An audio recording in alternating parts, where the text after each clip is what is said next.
তাকে চাকরিচ্যুত করে জনগণকে খেপানো, মানে দেশে একটা বিশৃঙ্খলা তৈরি করা। এটা আমরা দেখতেছি বিভিন্নভাবে জনগণকে আন্দোলনে নিয়ে আসা হচ্ছে। রানিং যে সরকার রয়েছে তারা যেন সুষ্ঠুভাবে দেশ পরিচালনা করতে না পারে। এখানেও ঠিক তাই ঘটেছে আমার কাছে মনে হচ্ছে, যেটা যে চাকরিচ্যুত করে, যদি তাকে চাকরিচ্যুত করা হয় তাহলে অবশ্যই সাধারণ মানুষ বা তাওহিদ জনতা প্রতিবাদ করবে, একটা আন্দোলন তৈরি হবে,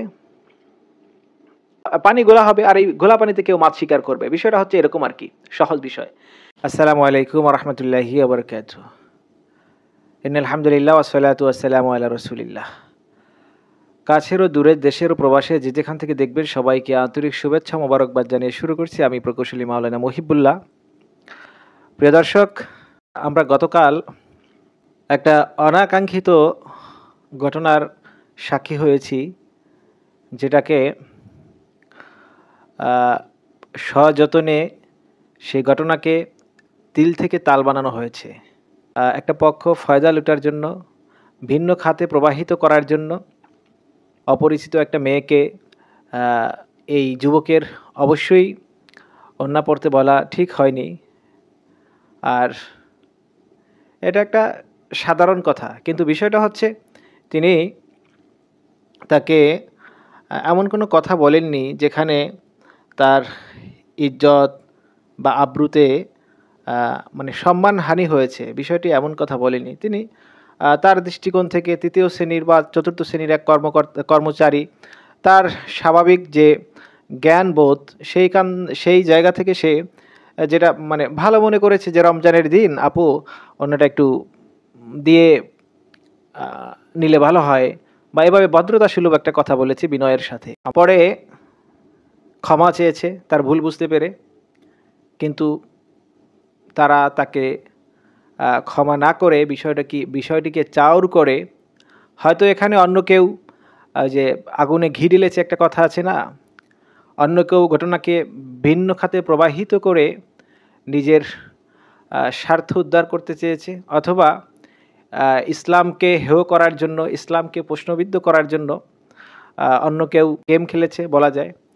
তো যাই হোক, এই মামুলি একটি ঘটনাকে কেন্দ্র করে ভদ্রলোককে চাকরিচ্যুত করা হয়েছে, গ্রেফতার করা হয়েছে। আমরা দেখি যে বিভিন্ন জায়গায় কত মানুষ এখনও দুর্নীতিবাজ, প্রশাসনের মধ্যে কত দুর্নীতিবাজ, তারপরে আমলাদের মধ্যে কত দুর্নীতিবাজ এখনই দিব্যি ঘুরে বেড়াচ্ছে, কত ব্যবসায়ী দুর্নীতিবাজ, সিন্ডিকেটবাজ দিব্যি ঘুরে বেড়াচ্ছে। একটা লোক একটা কথা বলেছে, সাধারণ দৃষ্টিতে সেটা অপরাধ, এবং আমরাও বলতেছি, সবাই বলেছে, তার কথাকে কেউ সমর্থন করেনি, তার এই দাওয়াতের মানে পলিসিকে বা মানে সিস্টেমকে কেউ সমর্থন করেনি, তার সমালোচনা করেছে। কিন্তু সেখানে একটা চাকরির মতন তার রুটি রুজির যেখানে জীবিকা নির্বাহের একটা মাধ্যম, সেই চাকরি থেকে চাকরিচ্যুত করা হবে, এটা তো আসলে খুবই অতিরঞ্জিত। এবং এই ঘটনা থেকে অবশ্যই বোঝা যাচ্ছে যে এখানে কোনো একটা শ্রেণীর হাত রয়েছে, এবং কোনো একটা গোষ্ঠীর এখানে মানে এই ঘটনাটিকে ভিন্ন খাতে প্রবাহিত করার জন্য অবশ্যই চেষ্টা করেছে। প্রথমত হচ্ছে তাকে প্রশ্নবিদ্ধ করা, ইসলামকে হেয় করার একটা অপচেষ্টা। দ্বিতীয়ত হচ্ছে তাকে চাকরিচ্যুত করে জনগণকে মানে খেপানো, মানে দেশে একটা বিশৃঙ্খলা তৈরি করা। এটা আমরা দেখতেছি বিভিন্নভাবে জনগণকে আন্দোলনে নিয়ে আসা হচ্ছে, জনস্রোত তৈরি করা হচ্ছে, বিভিন্ন দাবি দেওয়া তৈরি করে, বিভিন্ন ইস্যু তৈরি করে। অর্থাৎ এই সরকার বা এই যে মানে এখন রানিং যে সরকার রয়েছে তারা যেন সুষ্ঠুভাবে দেশ পরিচালনা করতে না পারে। এখানেও ঠিক তাই ঘটেছে আমার কাছে মনে হচ্ছে, যেটা যে চাকরিচ্যুত করে, যদি তাকে চাকরিচ্যুত করা হয় তাহলে অবশ্যই সাধারণ মানুষ বা তাওহিদ জনতা অথবা সাধারণ জনগণ অবশ্যই প্রতিবাদ করবে, একটা আন্দোলন তৈরি হবে, তো একটা উশৃঙ্খলা তৈরি হবে, আর এই উশৃঙ্খলা পানি গোলা হবে, আর এই গোলা পানিতে কেউ মাছ শিকার করবে। বিষয়টা হচ্ছে এরকম আর কি, সহজ বিষয়। তো যাই হোক, কারা কারা এটা করতে পারে সেটাও আমরা কথা বলবো, কিন্তু এরপরে কথা হচ্ছে তাকে জামিনে মুক্তি দেওয়া হয়েছে। জামিনে মুক্তি দেওয়ার পরে তাকে আবার খুব মানে হিরো সাজিয়ে উপস্থাপন করা হচ্ছে।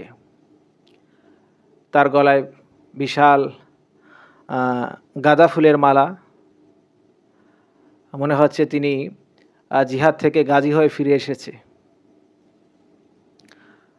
মাথায় পাগড়ি, হাতে কোরআন দিয়ে মিডিয়ায় একটা ছবি প্রকাশ করা হচ্ছে। এটা কি ভাই? এখানেও তো ইসলামকে উপহাসের একটা বস্তুতে পরিণত করার মানে অপচেষ্টা আমরা দেখছি।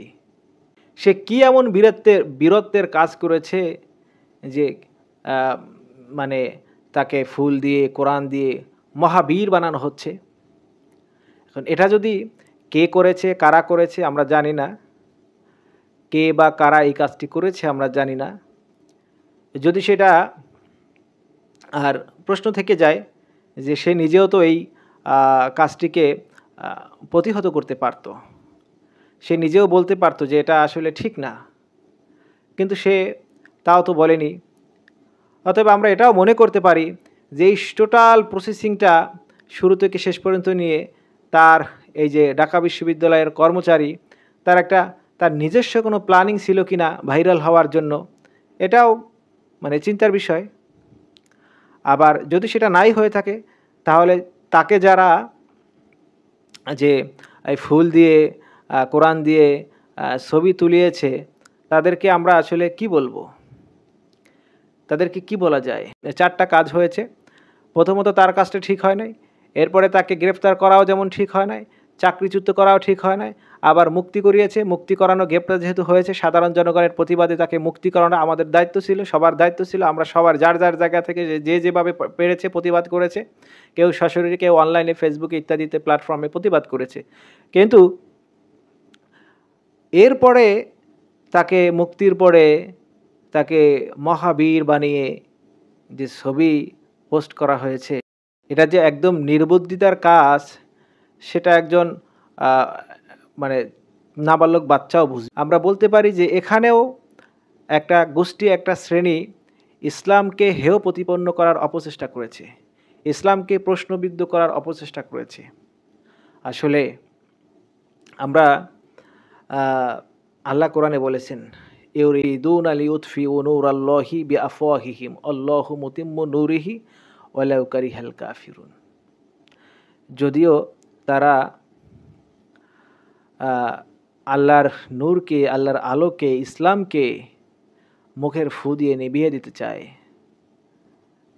কিন্তু আল্লাহ আলোকে প্রজ্বলিত করে রাখবেন, আরও সম্প্রসারণ করবেন, আরও ছড়িয়ে ছিটিয়ে দিবেন। ওয়ালাউ কারিহাল কাফিরুন। যদিও এটা কাফেররা অপছন্দ করে, কাফেরদের কাছে এটা খুবই অপছন্দের কাজ। তো আমরা দেখতেছি আসলে তারা যে এই অপচেষ্টাগুলো করতেছে, ইসলামকে উপহাসের বস্তুতে পরিণত করা, ইসলামকে প্রশ্নবিদ্ধ করা, ইসলামকে হেয় প্রতিপন্ন করার যে অপচেষ্টাগুলো করা হচ্ছে, এতে আসলে ইসলামের স্রোত, ইসলামটা হচ্ছে এটা একটা প্রবাহমান নদীর মতো, যে স্রোতে সে যদি তার স্বাভাবিক স্রোতে বাধাপ্রাপ্ত হয় তাহলে তার গতি বেড়ে যায়। আসলে ইসলাম ঠিক তদ্রূপ, মানে এই যে ইসলামের প্রচারের ক্ষেত্রটাও তেমন, যে এখানে যদি কেউ বাধা দেয় তাহলে ইসলামের প্রচার আরও বেশি হয়, তার ব্যাপক প্রচার হয়, প্রসার হয়, মানুষ ইসলামকে জানে, শোনে, আমাদের চর্চা হয়, ঈমান বাড়ে।